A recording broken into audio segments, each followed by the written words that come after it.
Posachedwa pa tukupasirani interview imene Banda wacheza ndi Honorable Vuwa Kawunda wa chipani cha DPP pamene abwanawa afika ku convention ya DPP mu mzinda wa Blantyre ndipo atangofika Vuwa Kawunda Banda anacheza nawo motere. Ngati mwangu tipeza kumene, this is our continued coverage ya 2024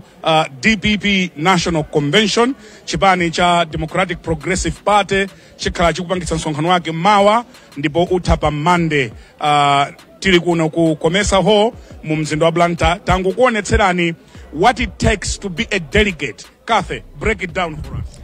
Ndithu zikuoneka kuti zadongosolo anakonza kale ndithu mayina akwadziwa bwino momwe zikuchitikira apo kufika apo pali kale list ya ma delegates kuti awa ndochoka kwakuti awa ndochoka kwakuti akachoka pamene pakachita verify kuti ndi delegate akuchoka pamenepo kupita paja pakona tinapita paja pamenepo pomwe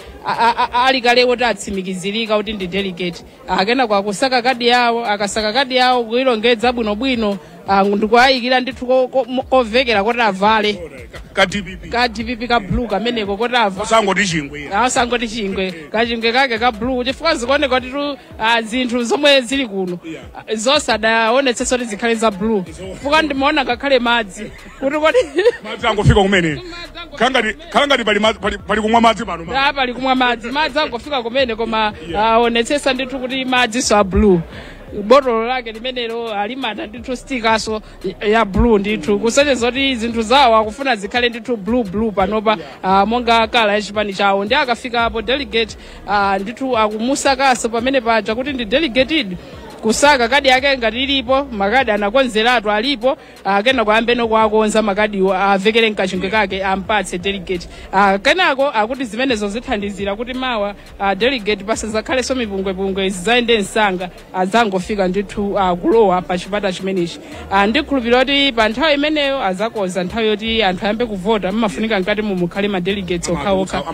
amatulutsa onse akuti so ndithu ndi momwe adachitiraso 2018 nde adzalowa ndithu pamene pankati mwayika ndi mafotokozi oti ngakhale mipando ayika kuti mpando pakukhala wakuti kandi NGC member akukhala pa mpando kali ndi udindo wanje awayikira ndithu mwadongosolo lake nkati monde kungofotokozerapo Brianet makadi ama delegates ambiri sanatenge ndabva kuti ma delegates ena sadafike kuno ena kuti ngakhale kuchira dzulo ma delegates ena atadala sananyamuke ndi ena sadafike makadi akadalipo apo pambirimbiri koma zikuonetsa kuti adakonza kale ndi list yawo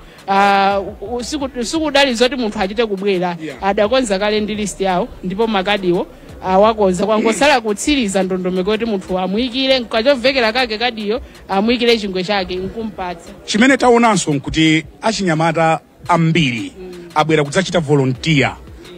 ku msonkhano umenewu ena mwa iwo ndi wavala timajekete towala kufuna kudzionetsera kuti ife ngakhale ndi achinyamata koma chipani chathu chimene cha DPP kwambiri amayankhulaso ena kuti ife chipani chetu machikonda ati ndi DPP ndithu maujena amene wama reflectors amene wavala kumbuyo kwa alemba APM my vote achinyamata ndithu ambiri amene adzipereka kuno kuti athandizire ntchito yopereka dongosolo kumalo ano komanso tikaona mkatimo muliso achinyamata ena timakamba nkhani ya chitetezo pachipata cholowera chimene chipala achitetezo komanso tikatuluka ku steli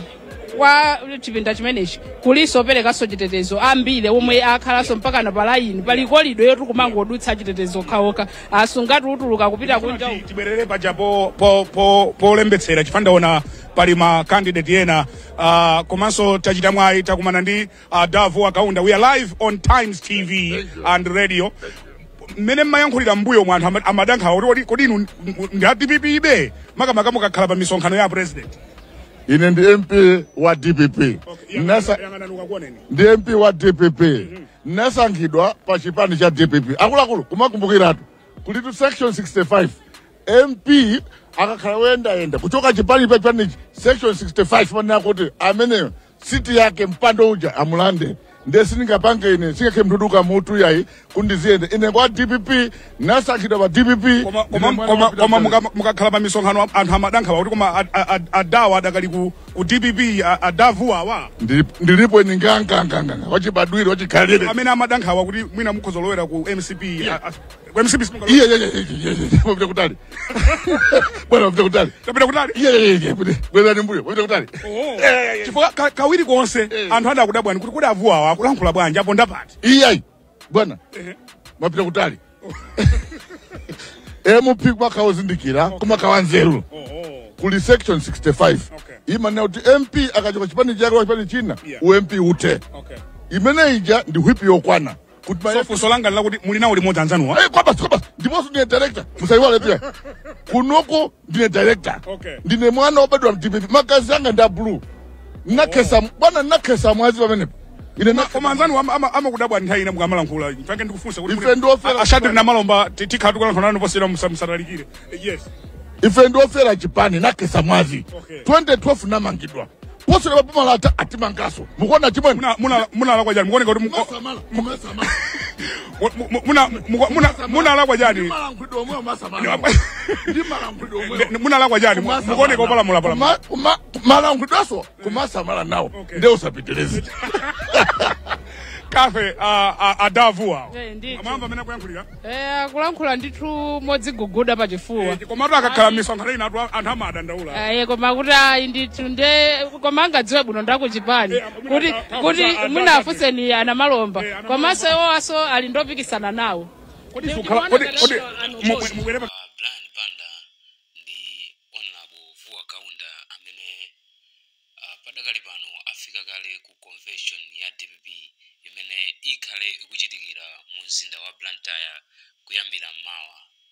Kuchitikira convention imene ndi kukomesa ho ndipo zikuoneka kuti zokonzekera zilizonse zokhuza convention imeneyi zikuyenda bwino makamaka umo ndi mmene akufotokozera malipota achina Banda amene afika kumaloku ndipo zili chonchi.